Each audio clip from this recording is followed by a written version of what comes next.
Hey folks, David Frost, mystrategicforecast.com. You're here for another episode of Common Sense Market Analysis on Monday, October 20, 2014. Here's a daily chart of the SPY. And where are we? We are right up into just slightly below the 200 period moving average. So we came all the way down. We hit a bottom. Okay, and now we've been up for 3 days in a row, although Friday was slightly up. But all in all, today was a nice up day. And then you had Apple earnings after the fact tonight, after the close.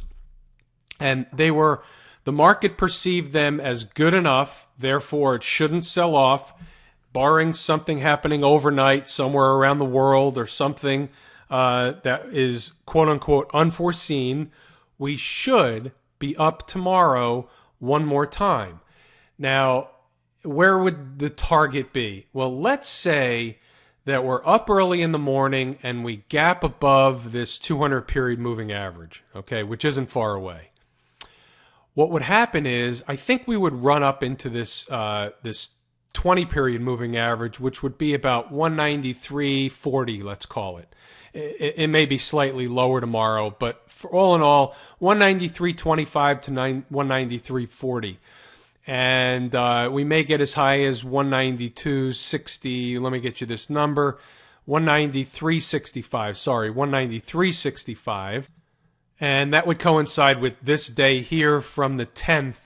That was the high from this day on the 10th of September. So that's kind of the upside that I see. I'm not saying we're limited to that, but certainly for tomorrow, I can't see any farther upside from that. And after tomorrow, we'll see how they close them tomorrow, and we come back with what we think is the next day. What does the next day have in store? On the downside, if we should go down, to me, it makes sense that if we were to go down, that we would probably retrace ultimately about half of this move here. So you have, call this 182 to 190 and a half. So you're basically looking at about 187. That would be 186 to 187 would be a retracement that would be reasonable. And what would be the purpose of that? Well, I've said before in these videos, corrections typically look like this. You have an up move, a pullback, and then a higher finish to another up move. So it's called a zigzag or an ABC correction. So it's A, B, C, that could be. Or we can go A all the way up to here, B, C. Although C could fail at a lower high, but C is typically higher. And that's certainly possible. So I'm kind of looking for evidence that that's going on. And I don't see anything like that yet. We're still on the way up. And it's okay if we work off some of this oversold condition, the market, and it gets back into a normal sense of being, and then we can reassess and see what happens from there. Because think about it. The remaining portion of October, the last 10 days or so of October, into even the first week of November, should have some more downside to it. Well, we certainly have some more events coming. We have an eclipse. We have a Fed meeting. We lead up into the election in the first part of November, which is held on the 4th. So all these things should provide some uncertainty, if you will, in the market. And, we'll take it one day at a time. But that's kind of what I see happening from this point forward in the S&P. Oh, and by the way, of note today, talking and typing. Did I do it that time? I did it that time. Okay. Of note today was the IWM, which was real strong today. So we need to notate that because the IWM was up. Let me get you the percentage. The IWM, I'm looking at a different screen here. Here. The IWM was up 1.17%. I thought it was up higher than that. Well, anyway, it was up at 108.84. And that was a nice move. It was $1. What was that? $1.26, I think.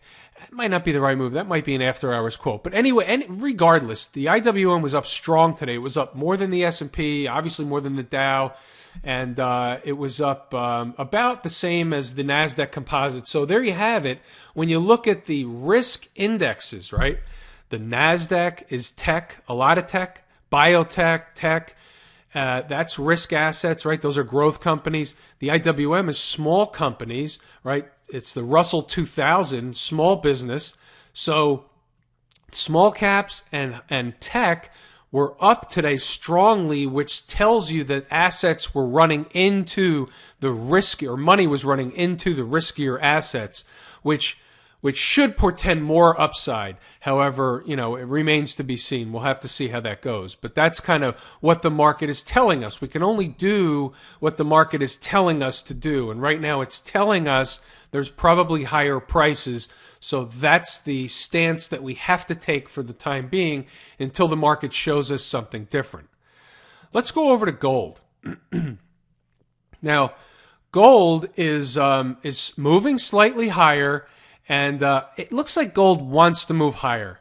And basically, if gold were to go higher into this move, there's probably about another, let's say, $25 in the price of gold.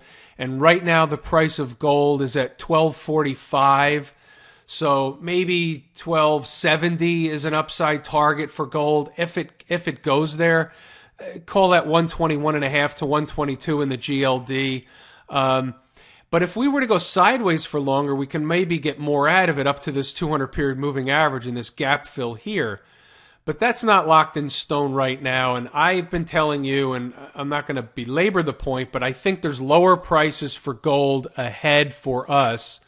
Just don't know exactly when. Thought it would come in the month of October, but that doesn't seem to be happening. So the bias right now, the indication is slightly higher in gold, and that's where we are. But there's nothing concrete that says buy gold. It just doesn't. It's kind of floating around right now, creeping higher. It's not a buy gold type of higher. So we'll play it by ear, see if the market tells us something else. Let's go over to the USO and talk a little bit about oil. And I think oil is struggling here. And what that tells me, since the last few weeks, oil and the market, the stock market, have been trading kind of in tandem together. It tells me that if oil is in trouble, then that's a little bit of a tell for the markets. You know how I use the IWM as a tell? I use the bond market as a tell. I use whatever I can find as a tell that makes sense to be a tell at any given time. And right now, the oil market is telling me that it's weak. It should be higher. It should be bouncing with the stock market. It should be inflating with higher asset prices, and it's struggling right here. So I think oil, the price of crude, which right now is at 81.82. This is the December contract. We've gone into the December contract.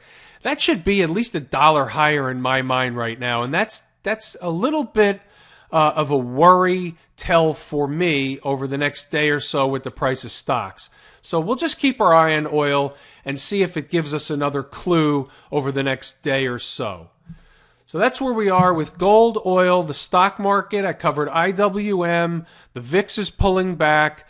The bond market rates were down a little bit today, but we're not doing much there. If you want to look at rates, rates we're slightly down today, but rates seem to have bottomed here. This is a capitulation low here from last week, and you'll probably come down and try another test somewhere in this neighborhood here when the market does sell off again, if it does. But after that, you should have higher prices in rates, which means lower prices in bonds.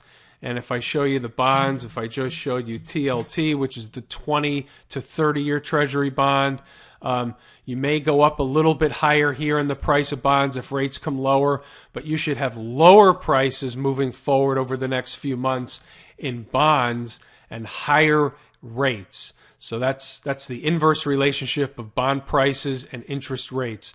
So your first stop should be right around this 18.5 area in the TLT as we begin to move lower. But we can certainly take one more stab higher before any meaningful move lower does occur. That's kind of typically the way it will happen. And I think that's it for tonight, folks. That's a wrap. I'm David Frost, mystrategicforecast.com. Thanks for tuning in for another episode of Common Sense Market Analysis.